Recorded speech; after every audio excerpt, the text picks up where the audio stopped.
কিন্তু পজিশন নেলে আমি সব পজিশন নেই যাচ্ছে সেবা করবো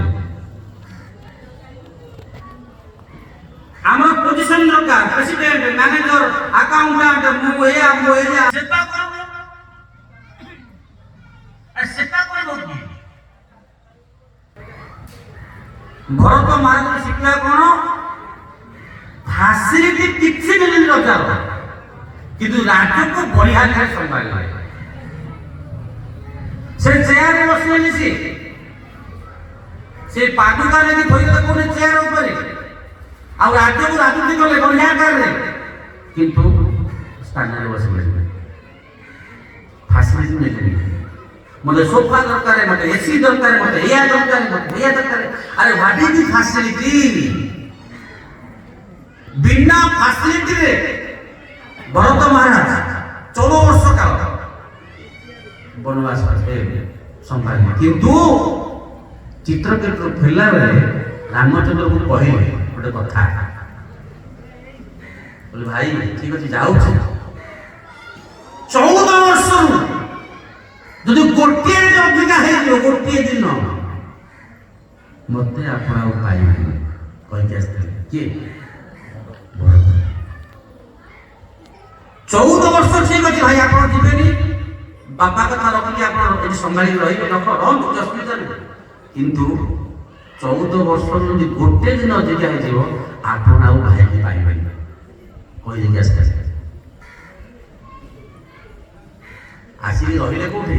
ଆରେ ଅଯୋଧ୍ୟାରେ ରାମ ନାହିଁ ମାନେ ମୁଁ ରହିବିନି ଯୋଉଠି ରାମ ନାହିଁ ମୁଁ ନାହିଁ ପଳେଇଲେ କୋଉଠି ନନ୍ଦୀଗ୍ରାମ ଭାଇ ମୋର ଶୋଉଥବ କୋଉଠି ଚଟାଣରେ ମୁଁ କି ଚଟାଣରେ ଶୋଇବି ଖାଲ ଗୋଟେ କଲେ ଖାଲିରେ ଶୋଇଲେ ଆରେ ରାମଚନ୍ଦ୍ର ଯୋଉ ଭଳିଆ ତପସ୍ୟା କରିଛନ୍ତି ତାଙ୍କଠୁ 10 ଗୁଣା ତପସ୍ୟା କରିଛନ୍ତି ଭରତ ମହାରାଜ ଭାଇ ମୋର କଣ ଖାଉଛ ଜଙ୍ଗଲରେ ଆଉ ଏଠେଇ ସିଏ ଯାହା ଖାଇଛନ୍ତି ଆପଣ ଭାଇ ପାରିବେ ଭରତ ମହାରାଜ ଆଉ ସୟୁ ନଦୀରେ ପାଣି ବହୁତ ଥଣ୍ଡା ମୋ ଦେଖିଲେ ଲୋକମାନେ ଅମଙ୍ଗଳ ଭାବିବେ 4ଟା ଉଠିକି ଗାଧେଇ ପଡନ୍ତି ଆଗ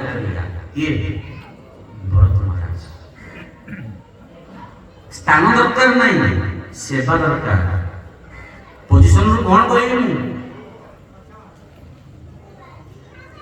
ଆଉ ଗୋଟେ ବଢିଆ ଜିନିଷ କଣ ଆପଣ ଦେଖିବେ ଯେତେବେଳେ ରାବଣକୁ ମାରିକିଣି ଯେତେବେଳେ ରାମ ଆସିଲେ ହନୁମାନଙ୍କୁ ପଠେଇଲେ ଗରୁ ଦେଖିବୁ ଟିକେ କାରଣ ଯେ ଭରତ ରାଜ୍ୟ ପ୍ରତି ଆସକ୍ତ ହେଇଯାଇଛି କି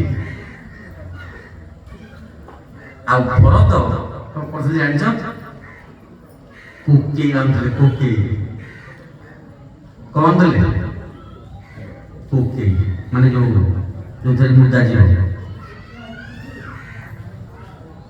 ଦେଖିଲେ ହନୁମାନ ଆସିଲେ ଦେଖିଲେ ଭାଇ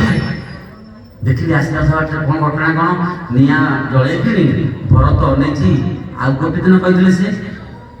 ରାମଚନ୍ଦ୍ର ଭାଇ ରାମଚନ୍ଦ୍ର ଭଗବାନ ଆମ ଜଲ୍ଦି ପଳାଇଛ ଇଏ ବର୍ତ୍ତମାନ ମରିଯା ବର୍ତ୍ତମାନ କିଏ ଭରତ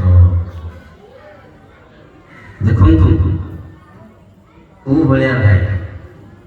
ଭରତ ମହାରାଜ ଏତେ ସୁନ୍ଦର ଆକାରରେ ରାଜ୍ୟକୁ ରାଜୁତି କଲେ ସ୍ଥାନ ନେଲେନି नो फैसिलिटी नो पोजिशन सेवा प्रथम शिखा भरत महाराज